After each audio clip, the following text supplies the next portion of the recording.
오늘의 주요 뉴스입니다. 장마 전선의 영향으로 오는 수요일까지 중부지방에 최고 250mm 이상의 비가 쏟아질 전망입니다. 특히 정체 전선이 강화하는 28일 밤부터 다음 날까지 중북부 지방에 강하고 많은 비가 집중될 것으로 보입니다. 대기오염과 기후변화로 인해 오존주의보 발령일이 지난 16년 사이 3.5배로 늘었습니다. 오존은 오염물질인 질소산화물이나 휘발성 유기화합물이 자외선과 만나 생기는데 기후변화까지 겹치면서 피해가 커지는 것으로 나타났습니다. 중앙약사심의위원회는 SK바이오사이언스가 개발한 코로나19 백신이 품목 허가가 가능하다고 자문했습니다. 식약처는 이번 자문 결과를 토대로 종합적으로 판단한 뒤 최종 점검위원회에서 허가 여부를 결정할 예정입니다. 서울대 인공지능연구팀이 세계적인 학술대회에 표절 논문을 제출한 것으로 드러나 서울대가 진상조사에 나섰습니다. 논문 공저자 중에는 이종호 과학기술정보통신부 장관의 자녀도 포함된 것으로 확인됐습니다. 상상할 수 없이 강력한 중력으로 모든 것을 끌어당기는 미지의 천체 블랙홀에 대한 과학적 관심이 커지고 있습니다. 빛까지 빨아들여 눈으로는 볼 수 없는데 블랙홀이 내뿜는 강력한 에너지를 연구하며 비밀을 탐구하는 과학자를 사이언스 투데이가 만났습니다.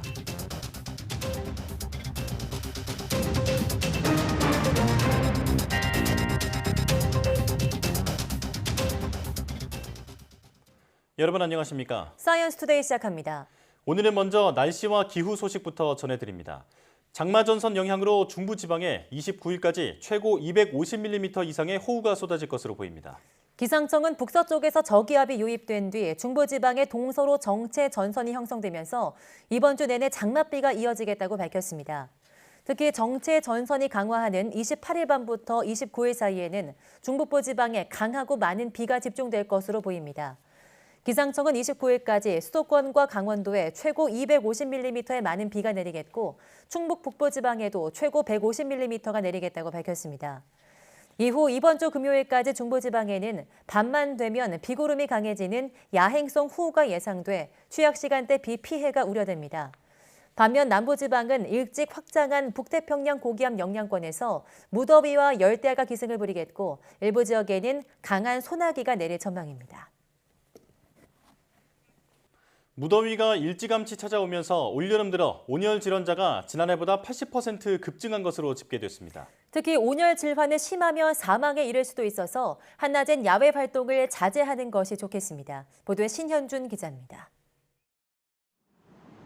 올여름 때이른 더위에 온열 질환자가 급증하고 있습니다. 지난달 20일 이후 응급실 감시체계에 신고된 온열 질환자는 169명, 지난해 같은 기간에 94명과 비교하면 79.8% 증가한 수치입니다. 특히 첫 폭염 경보가 내려진 지난 20일 이후 환자가 집중됐습니다. 나이대별로는 65살 이상이 53명, 31.4%로 가장 많았고 50대가 16.6%, 야외 활동이 왕성한 20대도 14.8%로 적지 않았습니다. 온열 질환자 발생 시간은 오후 2시에서 4시가 23.1%로 가장 많았고 오후 4시에서 6시와 정오에서 오후 2시 사이가 각각 20.7%로 뒤를 이었습니다. 발생 장소는 실외 작업장이 27.2%, 논밭 21.3% 등으로 실외가 90%를 차지했습니다. 온열 질환은 열사병과 열탈진이 대표적인데 열사병은 체온을 조절하는 신경계가 외부의 열 자극을 견디지 못해 기능을 상실한 상태로 체온이 40도 이상 오르고 치사율이 높아 온열 질환 중 가장 위험합니다. 열탈진은 땀을 많이 흘려 수분과 염분이 적절히 공급되지 못해 발생하는데 의식은 있지만 무기력한 상태입니다. 열사병이 의심되면 즉 의식이 없고 이러면 시원한 곳에 옮겨서 체온을 빨리 떨어뜨리는 게 가장 중요하고요. 얼음이든 물이든 이런 걸 이용해서 부채질이나 이런 걸 이용해서 환자분의 체온을 빨리 떨어뜨리는 게 제일 중요합니다. 온열 질환을 예방하려면 낮 시간대 외출을 자제하고 불가피한 경우엔 양산이나 모자로 햇볕을 차단하고 물을 자주 마시는 게 좋습니다. 특히 80살 이상 고령층이나 어린이는 신체 특성상 폭염에 취약하니 더욱 주의해야 합니다. YTN 신현주입니다. 대기오염과 기후변화로 오존주의보 발령일이 계속 늘어나는 것으로 나타났습니다. 국립환경과학원이 발간한 기후변화와 오존 현안 보고서를 보면 오존주의보 발령일은 2005년 19일에서 지난해 67일로 3.5배 증가했고 첫 경보 발령일도 5월이던 것이 2020년 이후 4월로 앞당겨졌습니다. 오존은 오염물질인 질소산화물이나 휘발성 유기화합물이 자외선과 만나 생기는데 대기오염이 증가하는 데다 기후변화가 겹쳐 피해가 커지고 있습니다. 전문가들은 오존 농도가 높아지면 호흡기와 알레르기 질환 발병률이 높아지는 만큼 실내에서 머무는 게 좋다고 설명했습니다. 올해만 대형 산불이 11번 났고 엄청난 면적의 산림이 잿더미로 변해버렸죠. 네, 그런데 장마철에 접어든 요즘 산사태 위험이 가장 큰 곳이 바로 이런 산불 피해 지역입니다. 현재 뾰족한 대책은 없는 상황입니다. 이윤재 기자가 현장에 가봤습니다. 지난 2월 28일부터 이틀 동안 산불이 휩쓸고 간 경북 고령. 정상 주변은 새카맣게 탔고 불길이 스친 곳은 나무가 말라 붉게 변했습니다. 바짝 다가선 불길을 피해 주민들이 가까스로 탈출했던 민가 주변도 사정은 비슷합니다. 나무 밑동은 검게 타버렸고 바닥에는 그을음만 가득합니다. 바로 아래쪽에는 농가 창고가 있는데 장맛비에 토사가 휩쓸려 덮치지는 않을지 우려됩니다. 상황이 이렇지만 뾰족한 대책은 없습니다. 계획을 세우고 예산을 투입해 현장에 적용하기에 시간이 부족하다는 겁니다. 불타는 그 피해목도 아직 벌처가 덜 됐고 이래서 벌처도 이제 올 가을부터 이제 들어가면 그때 이제 저 피해 복구 시설물이나 이런 거 같이 들어갈 테거든요. 첫 해에는 조금 그런 좀 문제가 조금씩 있습니다. 지난 3월 발생한 산불로 14,000헥타르 넘는 산림이 불에 탄 경북 울진도 사정은 크게 다르지 않습니다. 장맛비에 대비해 26개 마을 주변을 긴급 정비하고 불탄 나무를 제거하는 등 작업을 벌였지만 마음을 놓기에는 부족한 상황입니다. 산림청도 긴급 대책을 마련하고 나섰지만 올해 발생한 대형 산불만 11건에 피해 면적은 23,000헥타르가 넘어 한계가 있습니다. 금년 대형 산불 피해는 동시다발적으로 대형 피해가 발생했는데요. 그러다 보니까 자재 수급이라든지 현장 대응이 좀 어려운 부분이 있었습니다. 방수포 덮기나 배수로 정비, 마드 쌓기 같은 긴급 조치를 응급 복구를 한 곳도 폭우가 쏟아지면 위험한 건 마찬가지. 산림청은 산사태 우려가 있는 산불 피해 지역에서는 미리 대피소를 확인해 집중호우 이전에 몸을 피하는 게 무엇보다 중요하다고 강조했습니다. YTN 이윤재입니다.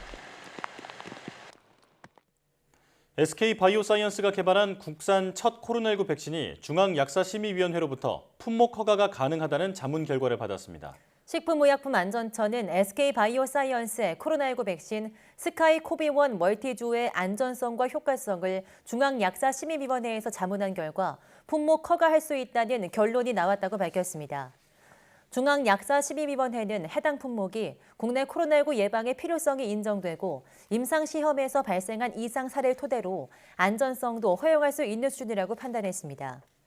식약처는 이번 자문 결과를 토대로 종합적으로 판단한 뒤 최종 점검위원회를 개최해 허가 여부를 최종 결정할 예정입니다. 식약처는 코로나19 백신이나 치료제의 허가 심사는 안전성, 효과성 검증 자문단과 중앙약사심의위원회, 최종 점검위원회의 3중의 자문 절차를 거치도록 하고 있습니다. 모더나의 코로나19 백신이 미국에서 영유아 접종에 쓸 수 있도록 권고된 가운데 국내에서도 접종 연령대를 대폭 내리기 위한 절차를 진행하고 있습니다. 모더나 코리아는 최근 한국식품의약품안전처에 코로나19 백신 스파이크 박스주를 생후 6개월부터 17세까지 사용할 수 있도록 해달라는 허가 신청을 낸 상황인 것으로 알려졌습니다. 현재 스파이크 박스주는 국내에서 18세 이상 성인의 코로나19 감염 예방을 위해 사용하도록 허가되어 있습니다. 즉 모더나 코리아는 백신의 접종 대상을 기존 18세 이상 성인에서 생후 6개월부터 모든 연령대로 확대해달라고 신청한 셈입니다. 앞서 미국 식품의약국은 지난 17일 생후 6개월부터 5살 미만 영유아에 대한 코로나19 백신 접종을 승인하면서 모더나 백신의 접종 연령을 영유아까지 확대했습니다. 네, 빌 게이츠, 빌 앤드 멀린다 게이츠 재단 공동이사장은 이대로 아무것도 하지 않으면 앞으로 20년 안에 전염병의 대유행이 올 위험은 50%에 이를 것이라고 경고했습니다. 게이츠 이사장은 일본 아사히 신문과의 인터뷰에서 이같이 밝혔습니다. 게이츠 이사장은 대유행은 어느 나라에서도 일어날 가능성이 있기에 발생 초기에 진화해야 한다고 덧붙였습니다. 게이츠 이사장은 또 가난한 나라에서 감염을 억제함으로써 부유한 나라도 혜택을 입을 수 있다며 주요 7개국의 역할에 기대감을 나타냈습니다.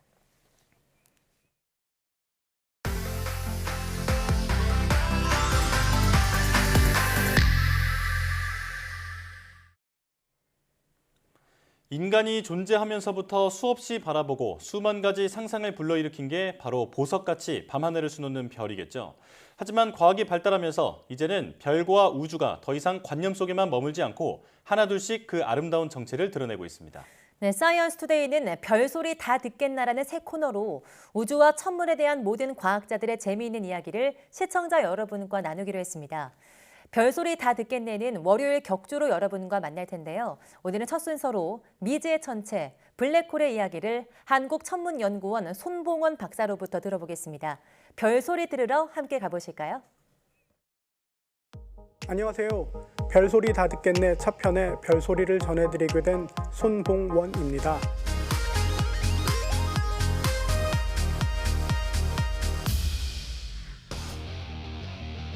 여러분, 블랙홀 하면 어떤 이미지가 떠오르나요? 빛을 빨아들이는 검은 구멍 또는 SF 영화 속 몇 장면을 떠올릴 수 있겠습니다.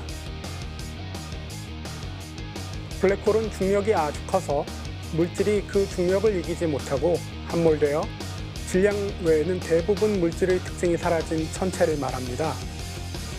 천문학자들은 2019년 4월 사상 최초로 블랙홀 영상을 공개했습니다. 그리고 이번 5월에는 우리에게 가장 가까운 초대 질량 블랙홀, 공수자리 A 블랙홀의 모습을 공개했습니다. 그동안 상상하고 그린 모습과 많이 닮아 많은 분들이 놀랐죠. 중심의 검은 부분은 블랙홀과 블랙홀의 그림자이고 고리에 빛나는 부분은 블랙홀의 중력에 의해 휘어진 빛입니다. 우리가 땅에 발을 붙이고 사는 이유는 지구가 중력으로 우리를 끌어당기고 있기 때문인데요. 이 중력이 가장 극단적으로 나타나는 천체가 블랙홀입니다. 우주에는 아주 가벼운 블랙홀부터 태양보다 10억 배 무거운 블랙홀까지 다양한 질량의 블랙홀이 존재하고 있을 것으로 추측하고 있습니다.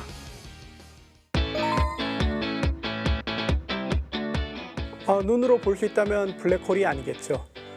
블랙홀은 빛도 끌어당기기 때문에 아무런 정보가 우리에게 도달할 수 없고 우리가 볼 수 없는 것이 맞습니다. 블랙홀 자체는.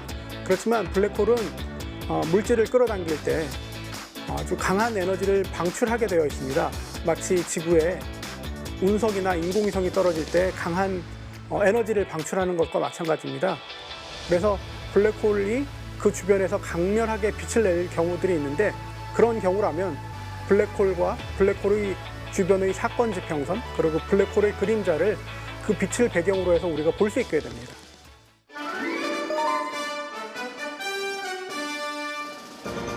네, 이런 관측을 위해선 거대한 관측 장비가 필요합니다. 지구촌 전파 천문학자들은 전파 망원경 8기를 연결하여 지구 크기만한 거대한 망원경을 만들어 활용했습니다. 이것이 바로 EHT, Event Horizon Telescope, 한국어로 사건 지평선 망원경입니다.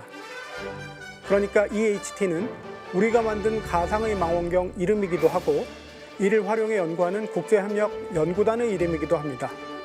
전 세계 80여 개의 연구기관의 300여 명 연구자가 참여하고 있는 국제협력연구팀은 전 세계 8기 전파 망원경을 연결해 동시에 블랙홀을 관측했습니다. 천체로부터 오는 신호를 각각 정밀하게 기록하고 이를 모두 모아서 슈퍼컴퓨터로 합성해 영상을 얻은 것입니다. 그 정밀도는 무려 달 표면에 놓은 도넛을 관측하는 정도입니다.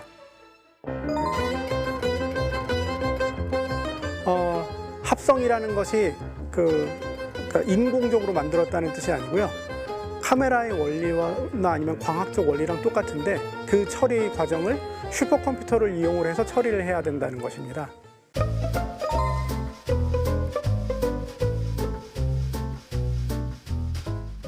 그 블랙홀에 빠질 때 어떻게 될 것인가가 사실 상대성 이론을 이해하는 핵심이기도 한데요.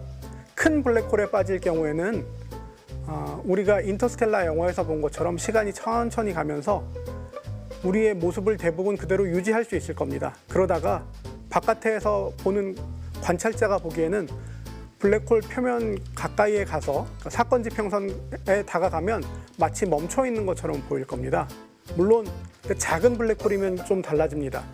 사건 지평선 근처에 가면 시간이 멈추는 건 마찬가지인데 블랙홀에 다가가면서 중력이 차이가 워낙 커지기 때문에 엿가락처럼 늘어나고 블랙홀 주변에 이제 문질러 놓은 것처럼 망가져서 블랙홀 주변을 감싸게 돼서 마지막 순간에 특이점까지 떨어지는 일을 다 망가진 상태로 겪게 되겠죠.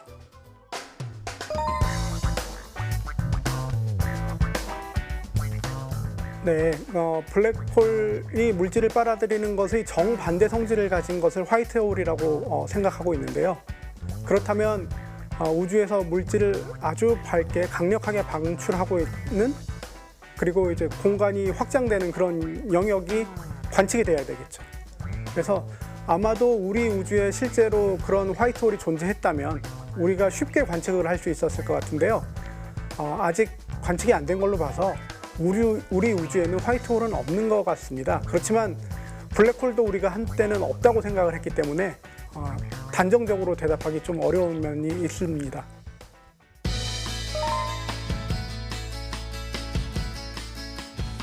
네, 블랙홀은 우주의 과거, 현재, 미래를 이해하는 데 중요합니다. 우주 초기에 만들어진 블랙홀을 발견할 수 있다면 우주 대폭발 당시 상황을 이해하는 데 큰 도움이 될 것입니다. 아직 우리는 우주 초기에 만들어진 원시 블랙홀은 발견하지 못했습니다. 초대질량 블랙홀은 은하와 동반 성장한 것이 확실한데 어떻게 그런 일이 가능한지 이해하는 것은 아직 인류에게는 숙제로 남아 있습니다. 동반 성장 과정에서 별과 행성의 탄생을 돕기도 하고 방해하기도 한 것 같은데 역시 많은 연구가 필요합니다.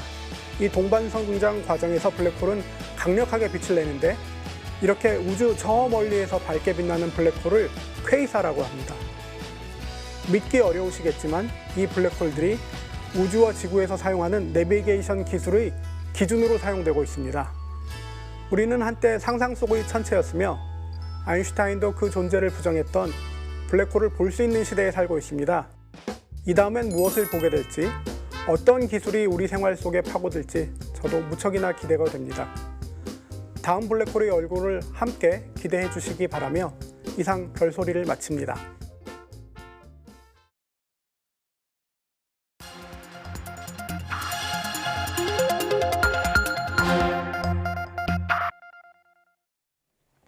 다양한 분야의 이슈를 과학 기자의 시각으로 들여다보는 사이언스 취재파의 시간입니다. 네, 오늘은 최소라 기자와 함께합니다. 어서 오세요. 안녕하세요. 네, 오늘은 어떤 소식을 알아볼까요? 네, 지난주 누리호 발사 성공으로 우주 산업에 대한 관심도가 높아지고 있습니다. 우리가 잘 알고 있는 우주 산업은 엔진 등 발사체 기술이나 위성을 개발하는 분야일 텐데요. 우주 선진국들은 이미 이 같은 전통적인 우주 산업을 넘어서 다양한 우주 먹거리에 눈을 돌리고 있습니다. 네. 이 가운데서도 최근 가장 주목받고 있는 우주의학에 대해서 다뤄보겠습니다. 네.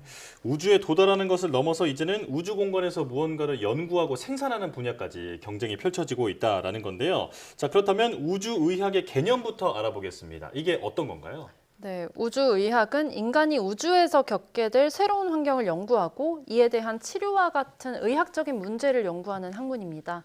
우주 공간에서는 중력이 약하기 때문에 인체의 심장 순환 기능이 약화되거나 근력이 저하되고 또 뼈가 약해질 수도 있습니다. 네. 또 인체 세포가 강한 자외선이나 우주 방사선에 노출될 수 있고요.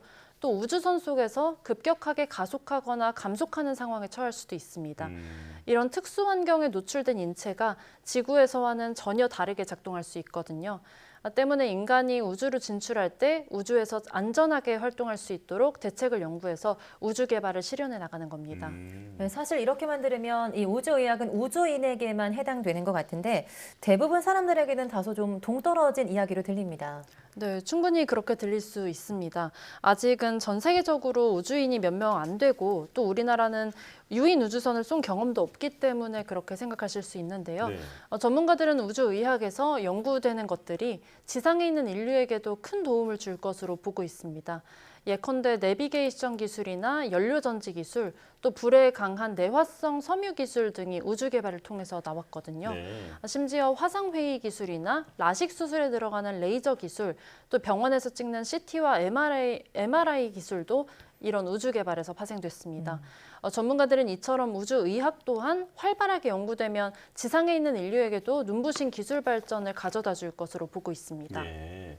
라식 수술에 쓰이는 레이저나 또 화상회의 기술까지 모두 우주 개발 과정에서 나왔다니까 신기한데요. 자, 그렇다면 지금 우주의학 분야에서는 어떤 분야가 연구되고 있나요? 네, 대표적인 우주의학 기업 중 하나가 미국의 테크샷인데요. 네. 테크샷은 최근에 미국 나사와 함께 국제 우주정거장에서 3D 프린터를 이용해서 심장 근육을 만드는 데 성공했습니다. 예.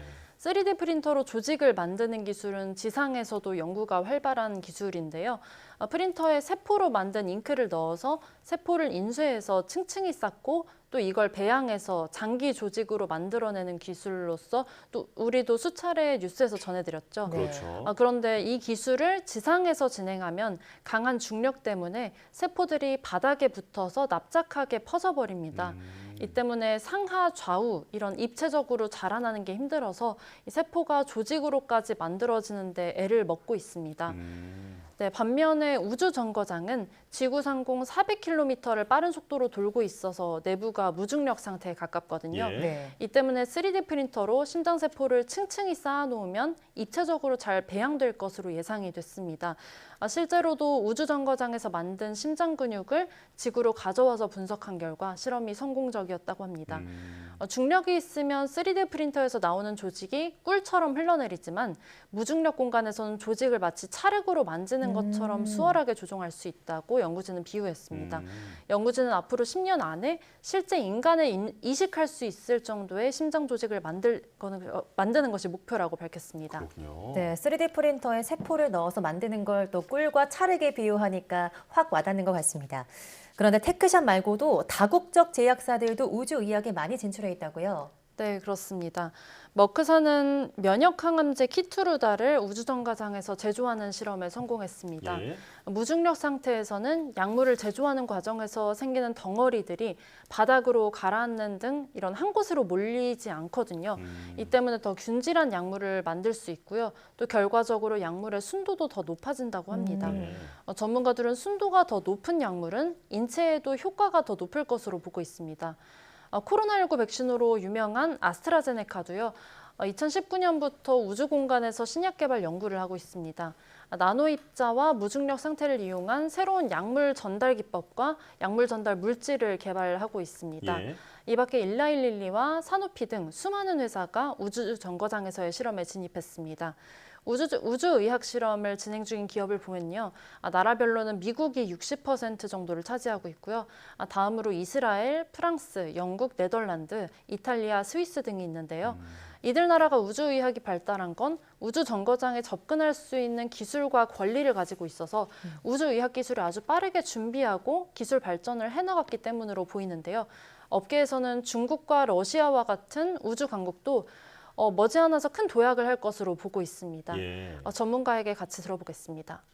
중국은 그 독자적인 그 우주정거장 텐궁이죠. 텐궁이 그 마련이 되는 순간 그 제약 그리고 우주학 관련한 부분에 아주 많은 활동들이 일어날 것으로 생각을 하고 후속으로 그 인도, 그다음에 이제 러시아도 지금 우주정거장을 준비를 하고 있죠. 그들 또한 우주정거장이 준비되면은 이런 우주의학, 의생명 부분 쪽으로 많은 투자를 하고 연구를 진행할 것으로 생각을 하고 있습니다.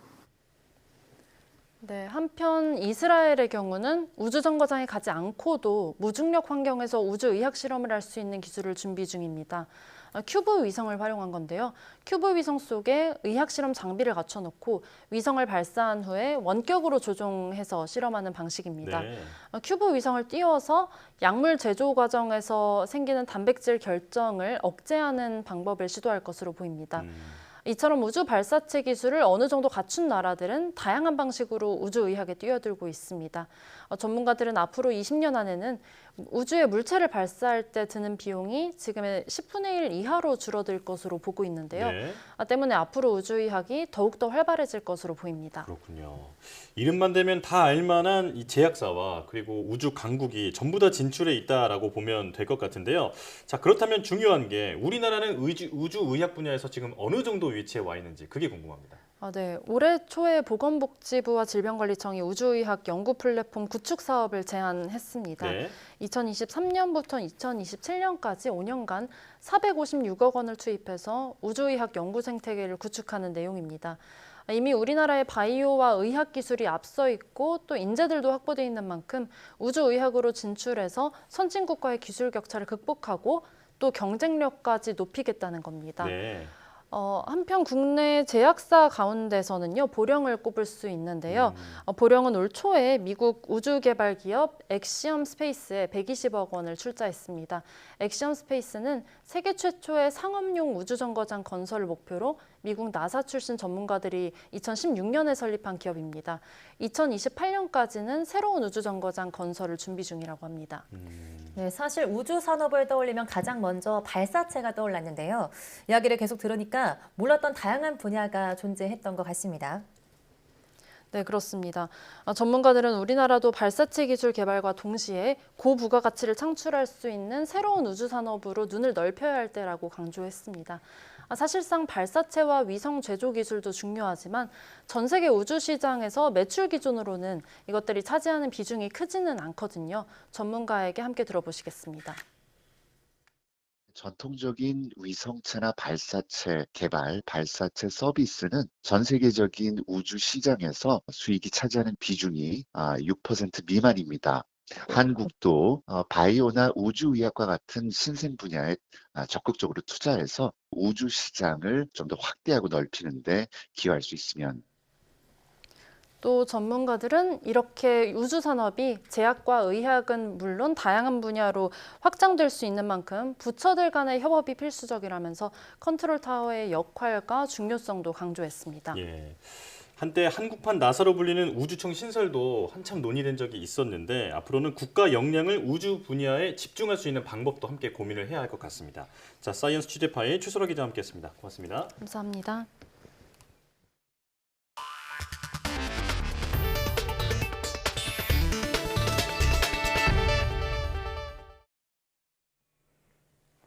지난 21일 누리호가 발사에 성공하면서 본격적인 K-우주 시대가 열렸는데요.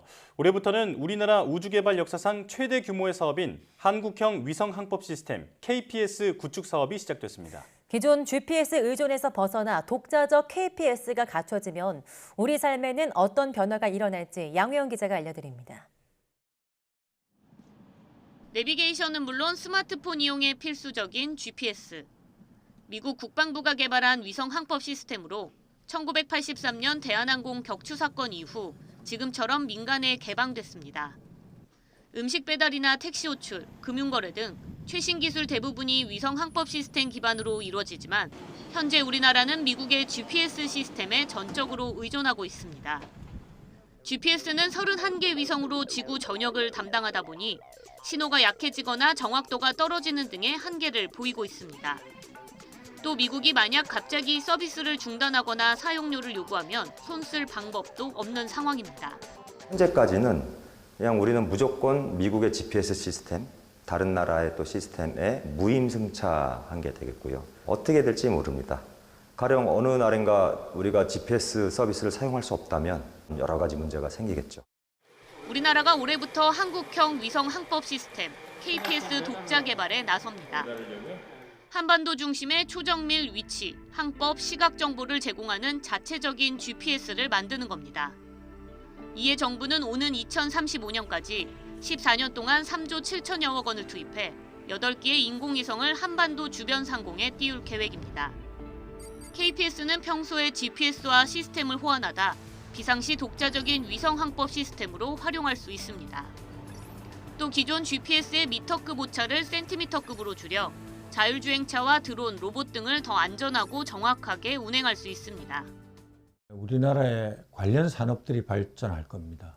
왜냐하면 우리 GPS 시스템의 일부를 팔 수도 있고 수출할 수도 있고 첨단 산업을 GPS와 연관돼서 발전시키는데 한 스텝 올라가는 그러한 고지를 점명할 수 있다. 오는 2027년에는 KPS 위성 1호기가 발사될 예정입니다. 2035년 KPS 시스템이 완성되면 우리나라는 미국과 러시아, 중국 등에 이어 세계 7번째로 자체 항법 위성 체계를 확보한 나라가 됩니다. YTN 사이언스 양우영입니다. 서울대학교 인공지능연구팀이 세계적인 학술대회에 표절 논문을 제출한 것으로 드러난 가운데 학교 측이 진상조사에 나섰습니다. 논문 공저자 중에는 이종호 과학기술정보통신부 장관의 자녀도 포함된 것으로 확인됐습니다. 보도에 신지원 기자입니다. 서울대학교 윤성로 전기정보공학부 연구팀이 국제 컴퓨터 비전 및 패턴 인식 학술대회 CVPR에 제출한 논문입니다. AI 기술로 영상 데이터를 빠르게 처리하는 방법을 다룬 논문으로 우수 발표 논문에 선정된 지 하루 만에 표절 논란이 불거졌습니다. 해당 학회가 논문을 철회하겠다고 밝힌 가운데 서울대학교는 총장 직권으로 연구 진실성 조사위원회를 열기로 했습니다. 윤 교수와 제1저자를 중심으로 표절 범위와 경위 등을 파악할 것으로 보입니다. 앞서 제1저자인 김모 씨는 관련 의혹을 폭로한 인터넷 영상에 댓글을 작성해 표절 사실을 인정했습니다. 논문 공저자들도 댓글을 남겼는데 주로 제1저자에게 책임이 있다는 입장입니다. 공저자 중에는 이종호 과학기술정보통신부 장관의 자녀도 포함됐습니다. 이 장관은 서울대 전기정보공학부 교수 출신이며 아들 역시 같은 과에서 현재 석박사 통합과정을 밟고 있습니다. 과기부 산하기관인 한국연구재단과 정보통신기획평가원이 이번 논문을 지원한 만큼 관련 기관의 향후 대응도 주목됩니다. YTN 신지원입니다. 다음 달 교육부의 반도체 인력 양성 대책이 발표됩니다. 그런데 지방대학들은 이번 대책이 인재 양성보다는 지방대 생존을 좌우할 정책이라고 보고 있는데요. 우리나라 전체 산업과 지역대 경영을 모두 맡아본 홍석우 전 지식경제부 장관이자 현 강원도 상지대학 총장에게 반도체 인력 육성에 대한 생각을 물어봤습니다. 김연아 기자입니다. 반도체 인재 육성 열풍, 교육부의 최우선 과제라기엔 지엽적이란 비판도 있지만 지금 반도체 인력을 양성하는 정책 방향은 맞다고 봅니다. 그건 절대로 맞는 방향이죠. 홍석우 전 지식경제부 장관은 반도체에 국가산업과 미래가 걸렸다며 전폭 지지했습니다. 하지만 상지대학교 총장으로선 우려가 앞섭니다. 수도권 대학 정원 증원이 곧 지방대의 존립을 좌우한다는 걸 뼈저리게 느끼고 있어서입니다. 10%가 주니까 수도권은 다 채우고 그리고 나서 지방으로 가니까 10%가 줄었는데 지방은 20%가 주는 거예요. 수도권 집중과 학령 인구 감소로 촉발된 지방대학의 생존 고투는 이미 오래된 얘기입니다. 게다가 정부 예산을 따내기 위해 너도 나도 대학 평가에 목매니 평가 항목이 아닌데 투자하는 대학은 사라져가고 있습니다. 수능 점수 빼고는 모두가 비슷해졌다는 얘기입니다. 그때 교육부 장관이 그냥 국무회의나 이럴 때 수시로 이 교육 환경에 관해서 얘기하고 막 이러면 10년 뒤에 큰일 납니다. 20년 뒤에 큰일 납니다. 했던 기억이 나요. 그런데 그럴 때 모든 국무위원들은 싸했어요. 왜 소리 저런 소리를 왜 하지? 근데 지금 제가 여기 딱 와서 보니까 야, 저 소리가 그 소리였구나. 반도체 학과를 만들어도 문제입니다. 현재도 지방 반도체 학과는 수도권 계약학과에 밀려 중도 포기한 학생 수가 서울의 6배나 됩니다. 결국 지방대에 학생이 더 많이 지원하고 인력이 부족한 지역의 중소 중견 기업들이 학생을 흡수하는 순환 구조가 만들어져야 하는데 이를 위해선 특정 학과 증원보단 지역 기업과 인프라, 대학에 대한 투자를 먼저 해달라는 게 지방대들의 공통 생각입니다. 또 그 반도체 인력 때문에 만약에 그냥 산술적으로 지방에 반 주고 수도권에 반 주죠. 이런 식의 접근이라면 그거는 여전히 방치해 놓은 상태의 연장선상이 될 거다. 그러니까 좀 더 꼼꼼히 진짜 지방의 현실을 살펴보고 정해야지 될 것이다라는 조언을 좀 드리고 싶네요. YTN 김연아입니다. 우리나라 균형 발전 노력은 전부터 있었지만 수도권과 지방 격차는 좀처럼 해소되지 않고 있죠. 지역 간 불균형을 개선하기 위해서 역대 국가 균형 발전을 추진했던 전문가들이 모여 해법을 논의했습니다. 특히 지방의 반도체 동맹을 비롯한 다양한 아이디어도 논의됐습니다. 나연호 기자입니다. 인구는 정점을 지났고 지역의 미래인 학생 수마저 줄어듭니다. 지역에서 대학을 졸업했어도 일자리가 없어 수도권으로 올라가야 하는 상황. 지방 여러 곳이 맞닥뜨린 현실입니다. 인구는 운명이다 이런 표현이 있습니다. 우리가 운명적으로 사라지는 인구와 사라지는 지역의 터대 위에 지금 서 있는데 지금 뭘 해야 되는가에 대해서 고민하지 않을 수가 없죠. 지방 소멸이 현실이 될 수 있다는 위기감 속에 역대 균형 발전 정책을 추진했던 전문가들이 한자리에 모였습니다. 특히 인재가 유출된다는 점이 심각합니다. 청년들이 지역에서 이제 그 창업도 해야 되고 지역의 취업이 이렇게 돼야만이 대학도 살고 또 기업도 살고 이렇게 지역사회 경제가 이렇게 사는 것인데 이런 것들이 다 같이 위기로 이렇게 오고 있는 것이죠. 중앙정부에만 맡기지 말고 시민사회와 주민이 직접 나서는 노력이 필요하다는 점이 강조됐습니다. 아울러 지방 반도체 동맹을 비롯한 정치 경제적인 동맹이 필요하다는 의견이 나왔습니다. 여야의 대표하는 영남과 호남이 뭉쳐서 정치적 힘을 키워야 된다.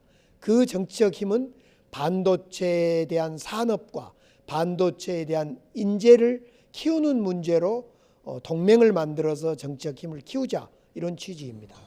광주와 대구시장 당선자가 공감하고 있는 영호남 반도체 동맹이 수도권과 지역의 격차를 줄이는 대안이 될지 주목됩니다. YTN 나연호입니다. 인공지능이나 스마트라는 말은 미래 혁신의 이미지를 떠올리게 하죠.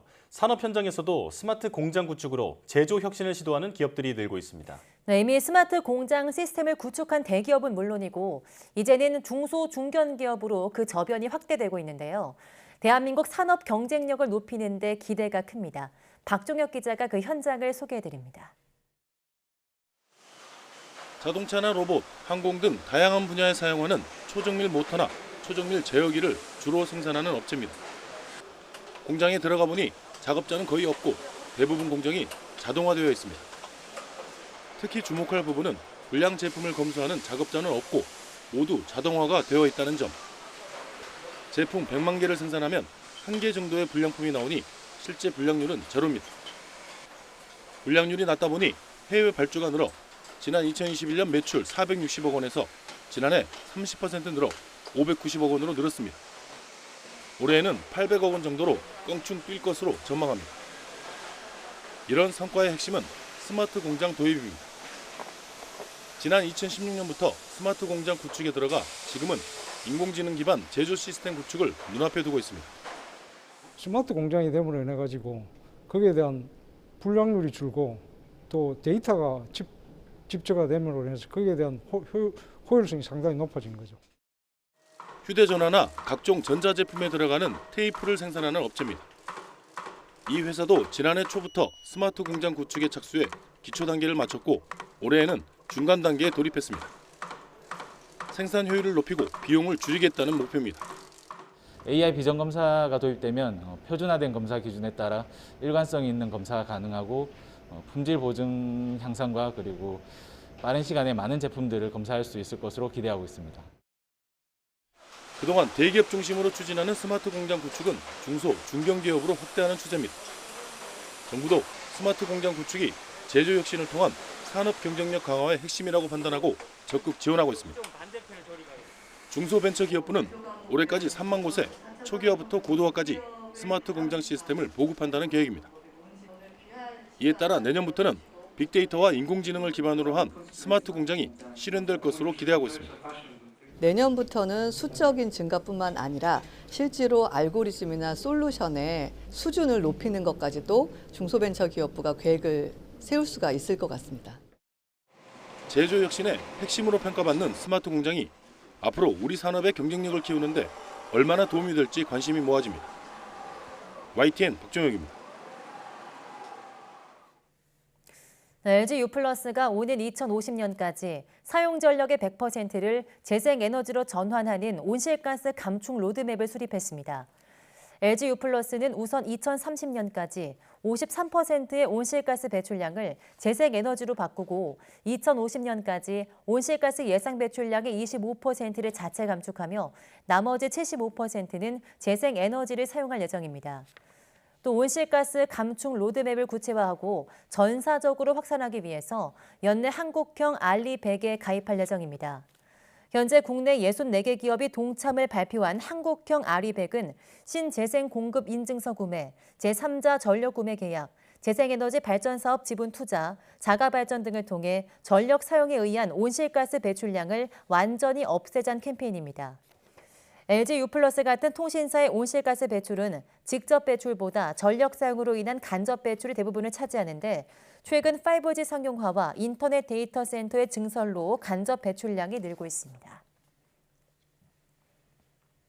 과거 식량 사정이 어려웠던 시절 주요 작물로 사랑받았던 보리가 최근 건강식으로 주목받고 있습니다. 카페인이 덜한 보리 커피부터 글루텐이 적은 보리 국수까지 보리의 다양한 변신을 오점곤 기자가 보도합니다. 점심시간을 앞두고 사무실에서 일을 하다가 뭔가 마실 것이 필요했던 개환 씨. 커피를 탔는데 일반적인 커피가 아니고 보리가 들어간 커피입니다. 처음에 보리 커피라고 그래가지고 이제 보리 맛만 강할 줄 알았는데 처음에 입에 댔을 때 커피 맛이 확 느껴져서 너무 좋습니다. 보리 커피는 색깔 보리를 70% 이상 넣고 커피와 물을 섞은 액상 커피 형태입니다. 네, 보리 커피를 만드는 원료죠. 이른바 블랙 보리 가만인데요. 보리 커피는 저녁에 커피를 마시면 잠을 잘 이루지 못한다는 불만에 착안해서 개발이 시작됐습니다. 카페인이 없는 보리를 커피처럼 볶아서 커피처럼 만드는데 이제 카페인이 아예 없으면은 커피 맛이 나지 않거든요. 그래서 커피를 1% 넣어서 자칭 타칭 보리 마니아 김재주 씨는 색깔 보리로 국수도 만들고 있습니다.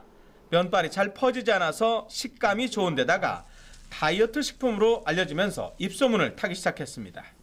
밀가루 국수에 비하면은 글루텐이 없기 때문에 소화가 잘 되고요. 그다음에 보리는 또 식이섬유가 최고잖아요. 식이섬유가 많기 때문에 아예 다이어트에 아주 좋죠. 별다른 가공을 하지 않은 이른바 컬러 보리 세트도 고창과 해남을 중심으로 생산되는 국산 보리 소비 촉진에 기여하고 있습니다.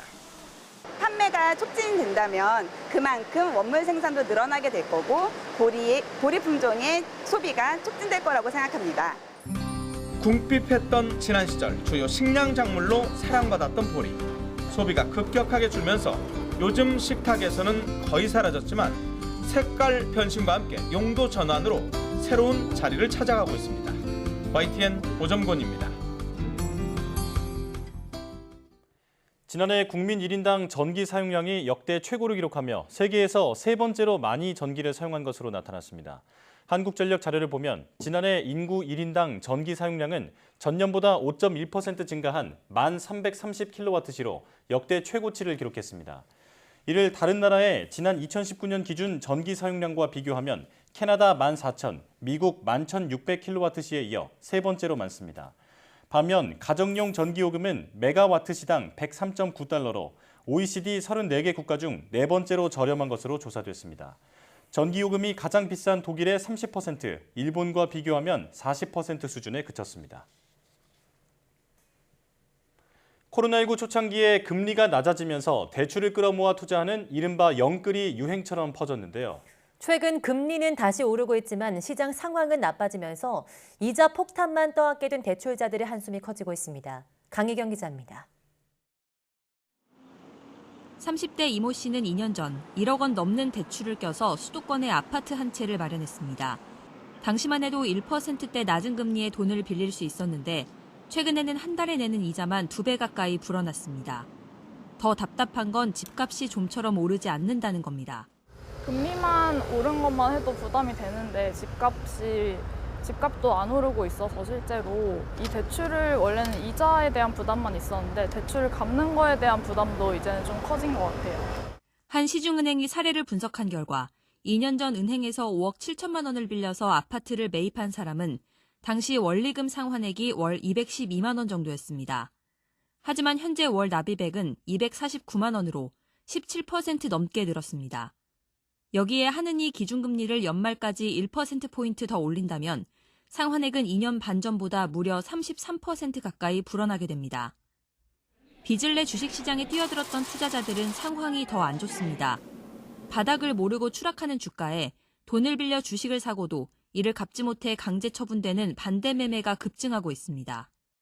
예전 고점대에 비해서 많이 내려왔으니까 여기 바닥이라고 생각하고 계속 조금씩 내려왔었거든요. 근데 생각보다 바닥이 깊어지면서 가상자산 시장에서 투자금을 날려 개인 회생을 신청하는 채무자들도 늘어나는 추세입니다.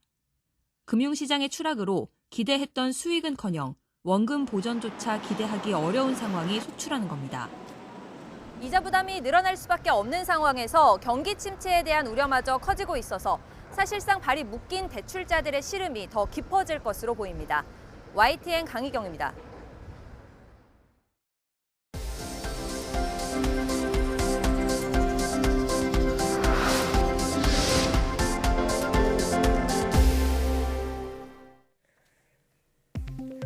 카이스트와 삼성서울병원 토모큐브는 홀로그래피 현미경과 인공지능을 이용해 세균을 신속 정확하게 식별하는 기술을 개발했다고 밝혔습니다.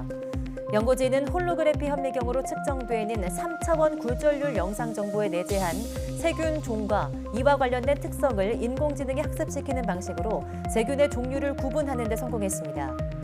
또 세균 하나의 굴절률 영상으로부터 82.5%의 정확도로 식별했으며 7개의 세균 영상을 확보할 경우 정확도가 99.9%까지 올랐다고 설명했습니다. 정부가 인공지능 반도체 첨단 기술 연구 개발에 앞으로 5년간 1조 200억 원을 투입합니다. 과학기술정보통신부는 대전 카이스트 본원에서 제1차 인공지능 반도체 최고위 전략대회를 열고 이 같은 내용의 인공지능 반도체 산업 성장 지원 대책을 발표했습니다. 또 연구 중심의 석박사 고급 인재 양성을 위해 인공지능 대학원 3개 학교를 내년에 신설하고 참여 학생 가운데 우수 석박사 학생을 해외 대학에 단기 파견하는 프로그램도 운영할 계획입니다. 과학기술정보통신부와 한국과학창의재단은 청소년 과학종합캠프인 제1회 청소년 과학대장정 참가 중학생 100명을 다음 달 13일까지 모집한다고 밝혔습니다. 과학대장정은 우주, 항공과 기후에너지 등 2개 분야 주제로 나뉘어 진행되며 참가생은 8월 9일부터 13일까지 4박 5일간 전국 출연 연구기관과 대학, 기업 등을 탐방합니다. 참가 대상은 중학교 재학생과 중학생 연령 기준에 부합하는 청소년으로 참가비는 무료이며 중복 지원은 불가합니다.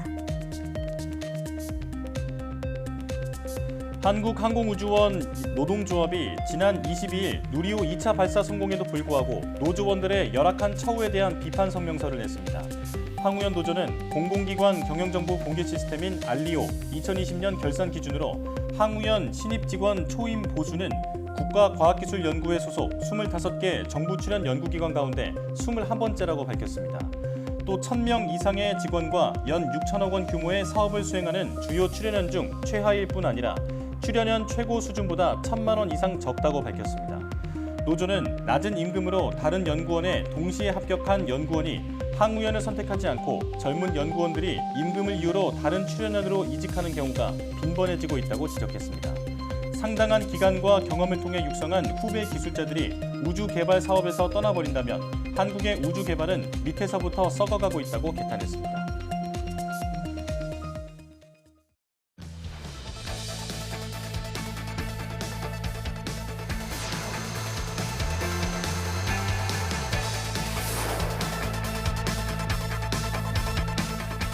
구리의 가장 약점은 산화가 된다는 건데 구리를 단결정으로 만들면 산화가 안 되니까 공학적인 어떤 측면에서 굉장히 유리하다고 볼 수 있습니다.